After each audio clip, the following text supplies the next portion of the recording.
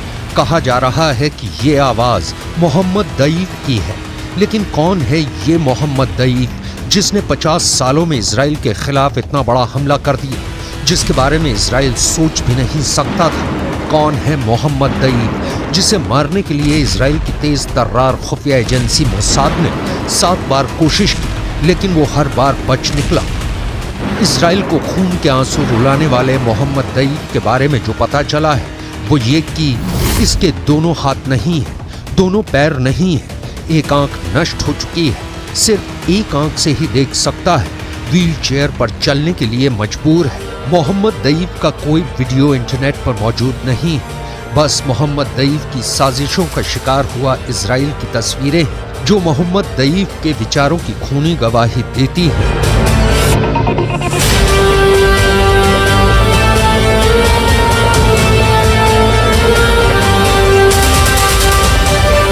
मोहम्मद दईफ की तस्वीरें भी जो आप इस वक्त अपनी स्क्रीन पर देख रहे हैं वो 20 साल पुरानी है। यानी मोहम्मद दईफ अभी कैसा दिखता है किसी को खबर नहीं। उसके बारे में गाजा पट्टी के लोगों को भी ज्यादा कुछ नहीं पता। मोहम्मद दईफ को दुनिया भर में नया ओसामा बिन लादेन का नाम दिया जा रहा है। गाजा पट्टी में मोहम्मद दईफ को लोग गेस्ट के नाम से जानते हैं क्योंकि मौत का दूसरा नाम मोहम्मद दईफ एक जगह कहीं ठहरता नहीं। मोहम्मद दईफ को नौ जिंदगी पाने वाली बिल्ली भी कहा जाता है क्योंकि कहा जाता है वो इजराइल के 9 बार के हमलों में अब तक बचता रहा है। लेकिन इंटरनेट पर मोहम्मद दईफ के बारे में जो जानकारी मौजूद है उसके मुताबिक मोहम्मद दईफ हमास के मिलिट्री विंग कस्साम का सुप्रीम कमांडर है। मोहम्मद दईफ ही इजराइल पर थल और नभ यानी पैराग्लाइडर से हमले का मास्टरमाइंड है। इसी आतंक के आका ने इजराइल को दुनिया के नक्शे से मिटाने की प्लानिंग की थी। इसी की कमान में हमास के सैकड़ों आतंकवादियों को एक साथ इजराइल भेजा गया। इसी मोहम्मद दईफ ने गाजा में बैठे बैठे इजराइल की सड़कों पर कत्लेआम की स्क्रिप्ट लिखी। इस मोहम्मद दईफ ने गाजा पट्टी के 20 लाख लोगों की जिंदगी इजराइल की मिसाइलों की ओर मोड़ दी। अपाहिज आतंकी ने रात के अंधेरे में जो कुछ रचा उसे अब पूरा गाजा पट्टी भुगत रहा है।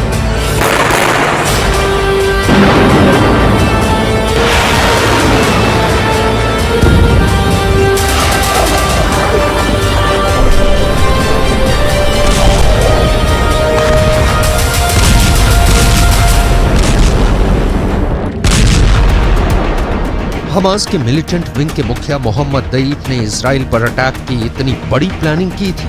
इसका अंदाजा इसी बात से लगा सकते हैं कि इजराइल फोर्सेस को रिस्पॉन्स करने में 3 घंटे का वक्त लग गया। इजराइल की खुफिया एजेंसी मोसाद को इस हमले की पहले भनक तक नहीं लगी। मतलब एक एक डिटेल को मोहम्मद दईफ सीक्रेट रखने में कामयाब रहा।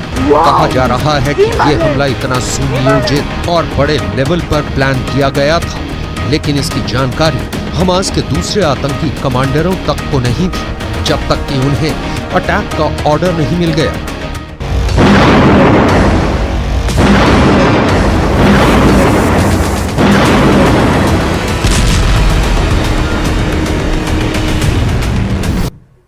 अब वही हमास के हमले से चाइल्ड अस्पताल का एक हिस्सा तबाह और बर्बाद हो चुका है। ये तस्वीरें सामने आई हैं। चाइल्ड डिपार्टमेंट में हर तरफ बर्बादी के निशान दिखाई दे रहे हैं।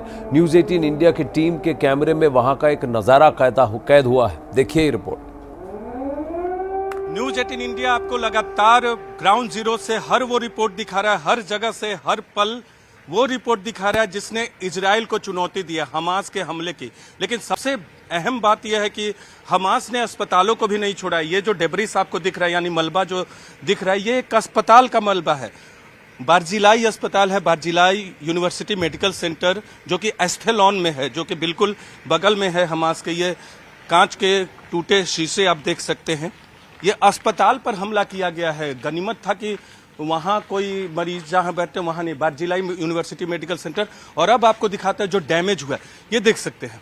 ये सामने का एरिया पूरा का पूरा डैमेज हुआ है। करम सिंह हमारे कैमरा पर्सन जो हमारे साथ युद्ध भूमि में लगातार हमारे साथ मौजूद है, वो आपको दिखा रहे। इस तरह से रेड रिबन से इसको प्रोटेक्टेड एरिया के तहत बना दिया गया है। और इम्पैक्ट कितना था वो आपको दिखाते हैं। इम्पैक्ट कितना था वो आपको दिखाएंगे। अस्पतालों को भी नहीं छोड़े। और ये पहला हमला था। 7 तारीख को ये हमला किया गया था। ये देखिए नीचे की दीवारें जो है दरक गई हैं। करम ये दिखाइए जो हमें देख रहे हैं न्यूज़ 18 इंडिया पे, वो देखिए नीचे की दीवार ये पूरी दरक गई है। उधर दूसरी तरफ ये दीवारें जो है मिसाइल के इम्पैक्ट से ही गिरी है। करम आप पीछे देखिएगा। और ये आपको हर तरह से तस्वीरें हम ला कर दे रहे हैं।